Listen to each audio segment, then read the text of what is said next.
I put Echidna's past story in the beginning of this theory with a great voice actress I paid about $50 to do this short story. Rachel the lolly from Fiverr. I wanted to give you all a little treat, so got her to read it with a Echidna voice. But I want everybody to understand why I think I uncovered Echidna's master plan after hearing this story. Last time I missed Echidna's past when I read Arc 6. Must had skipped over it somehow. Here's the story. There was a woman, all by herself. This woman worried about everything, about each and every struggling person in the world. Nothing in this small world was hidden from her view. To her, everything, everyone, was a child who needed protection. Such a fragile world, with such fragile people, would be so easy to subjugate. But the woman sought not to control this world. Instead, she sought to shelter it from harm. And thus, her wretched war of trial and error began.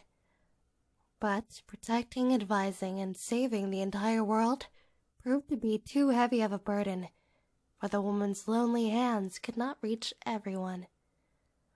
Although she could see every solution, she lacked a way to solve every problem. For the first time, the woman cursed her own inadequacy. Even if she saw a calamity, she was short in helping hands. Even if she was immersed in a building crisis, she could do nothing to prevent it. She could never do enough. She could reach what was in front of her, but she couldn't cross an impossible distance. She could deal with pressing affairs, but she couldn't turn back the unforgiving wheel of time. There was no life to deal with the faraway calamity. There was so much beyond her reach. Her supposed power had not granted her wish. Her arrogant wisdom lit no path to hope, and thus, even as she cast warding spells, the woman fell into despair, submerged by an endless sea of regret. Each sorrowful wail she could not prevent shattered her broken heart afresh. Finally, the woman understood. I can't. There's no way. It's impossible. This exorbitant, lofty wish was unattainable, especially for one lonesome woman. She knew. She realized. She understood. Her wish was impossible. But even so, if her own vigilant hands weren't enough, she would find more, simply by not being alone. By finding others who shared her wish, she could reach everyone. Her mind felt cleansed. The once hazy path had finally become clear. Her wish could finally reach her once inexorable lament, those once inevitable tragedies. She joins forces with the instigator, bequeaths the battlefield to the heavenly sword, makes a deal with the dragon, and pushes forward towards her greatest wish. Surely she could fulfill it. Surely it would come. The promised denouement of her great wish. No matter what, at any cost, soon, maybe tomorrow. It was, of course, on its way. Saved. They'll all be saved. The way to save them. I can see it. The path to salvation. Even if there were a price to pay in blood, she needed to prevail, for leaving her struggle unfinished would render it meaningless. Even if her instigator were to disappear, even if her heavenly sword smiles were to vanish forever, even if her dragon were to levant to faraway skies, she could not surrender. Even if her first allies left her side, she lost her way, for the once lonesome woman was no longer alone. It has to be there. I know it was there. I need to know. She walks a road paved with corpses, designating countless lives as sacrifices, all for the sake of grasping her greatest aspiration. One day, with a sufficient amount of knowledge, Her hands could reach each and every tear. For the first time, she truly believed that she could reach it. So, consumed by that sacred wish, the woman struggled through excruciating despair. The Witch of Greed bled avarice in the wake of her yearning. This isn't a ReZero channel, or am I even a regular uploader? Just upload when I want to make something. But anyway, I started reading Arc 6 again. And I must have missed Echidna's past before.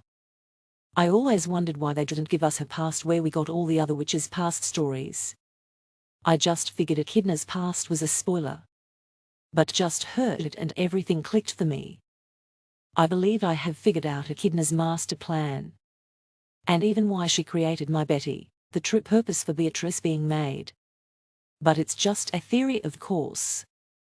Who knows what will happen? But I believe it fits. First, we all know Echidna isn't evil, just has a twisted viewpoint.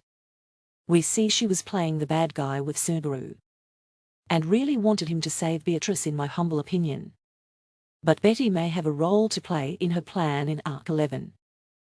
So maybe a reason other than just saving Beatrice was her motive, who knows? Also, Echidna doesn't care what price has to be paid to get what she wants. She is truly a ends justifies the means kind of person. She even put these words into the mouth of Subaru's mother in the trial. Just another way to control him. And her goal is to be like a mother to everyone and save everyone in the world. But she doesn't mind destroying everyone in the world to save them. But she truly hates the Witch of Envy and dislikes Satella. But she is more jealous of the Witch of Envy, and probably her jealousy and helplessness is the reason for her real hate. Because she has the power she truly wants and needs more than anything else. I believe she knew of the power of her authority of envy for a long time now. And in my opinion, it is a yin magic of shadow at its base, returned by death, like a special kind of shamak. Like old shamak. Let's remember what Rosewall said. When he came clean to Subaru. He said how special a power looping was, to rewind time even. Beatrice with all her power can only bring time to stop but for a moment. Or something like that. This makes me believe Return by Death is rooted in Shamak. Or a kindred power that is very close to Shamak, like Net is close to the authority of Wrath. So what would you do if you wish to undo things? You would find a way to do this. Clearly I believe Echidna's judgment was, to create a powerful yin user. All this is my opinion. But first, Echidna the fox spirit was just a throwaway test subject made from some fox. Because I don't think even Echidna can create life from nothing, she must have a base to work with. Second, Puck was made from an elf. As we all know, wink wink. With a strong connection to her backup plan, Emilia. With her she has a suitable vessel to steal the witch factor from Satella. I believe this, and I'm sure Echidna has terms in the contract between Puck and herself.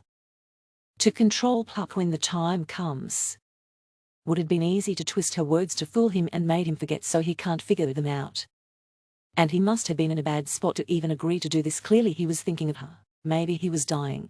And was afraid for Emilia, and here's the Witch of Greed offering a way for him to look out for his little girl. This isn't a lie, he gets to do that.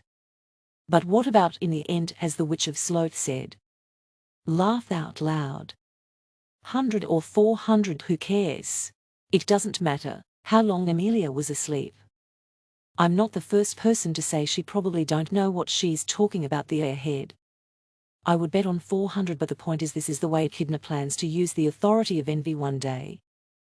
And number 3, the last spirit she made was Beatrice. We do not know who or what she made Betty from, probably a sick dying child that passed and still had enough life in the body even though the soul had left. Think Princess Bride. The body was usable. And ready for what we seen when Betty was made. But anyway, she made Beatrice to control yin magic and to bring time to a stop and rewind it, to change things and change all she wants. But Betty could not reach such heights with the power of yin magic. Probably isn't even possible to do such things with yin magic without an authority. But she is a researcher and had to try a shorter path to do what she wanted. Her end goal is to take the witch factor. When Subaru and his group fights Satella, she will be there. knowing the witch factor will target Amelia for its desired vessel after the death of the witch. And once Amelia has it, Echidna will act with the secret terms of the contract to control Puck, to blackmail or control Amelia to use it, may transport her and Puck away. Oh dear, Laguna would be a nice place to end it at, so let's say there. And have Pandora fight Subaru and the group. At this point we can find out that Echidna has been behind everything. Subaru will become the sage at this point, and be very powerful and not the weak guy he has been for the whole story. He will no longer have returned by death, but this being the ending of the story, he will be complete and master all witch factors. Pandora will be reviled to be into following Echidna's order the whole time, just like Rosewall may have knew of Subaru from the beginning, and meaning Echidna knew he would show up in this world as well. While Subaru and group has no choice but to deal with Pandora. Sure, a big spell will have to happen that will take time, but I believe Subaru and Beatrice and others will beat Pandora and show up and mess it all up. Betty will probably have to choose between mother and contractor. Of course Beatrice will choose Subaru again, and the unhappy ending will happen after the defeat of Echidna. The spell will mess up, and poor Beatrice and everyone else will be left alone. While the witch factor, the authority of envy, will go haywire and Amelia, Subaru and Beatrice will be thrown into the past more than 400 years. Subaru will lose his memories at some point, and will name himself Flugel. Both Subaru and Amelia may both lose their memories. Poor Amelia will struggle with the witch factor and suffer greatly, probably at some point will make friends with the witches. They may even help her control it for a time. But sooner or later she will lose control and becomes the witch of envy, and name herself Satella. And also why Flugel Subaru will become hard, having to seal away the woman you love will make you grow cold. Probably a few plot holes, I'm sure. And say what you like, and others are free to make a video on my guess as well. But it all just fits to me, up to each of you to agree or disagree. It's just a theory all based on clues and how Tappei said it won't be a happy ending. Just wanted to share. Sorry it's not super fancy like other people's videos. But I'm lazy. Feel free to disagree or agree and talk about it. I myself am hoping it isn't such a sad ending myself. From Arc 7 we found out if Subaru isn't found, Betty will disappear. Very sad. So if it happened, Beatrice would be doomed too. Sucks really, but just following the clues. I hope it is a better ending myself and I am wrong. But I am good at guessing at stories. And the clues are there to go this way, may not. And far as plot holes, they can be explained later by Tappei. Their point is to throw us off from the ending. Saying something a certain way that makes you think it's a fact but just an uncommitted answer. Or could even be an outright lie even. Why should a writer even tell the truth? His job is to make up stuff. So this is my guess of all this. And Echidna's past story was the match that caught fire to all this in my head.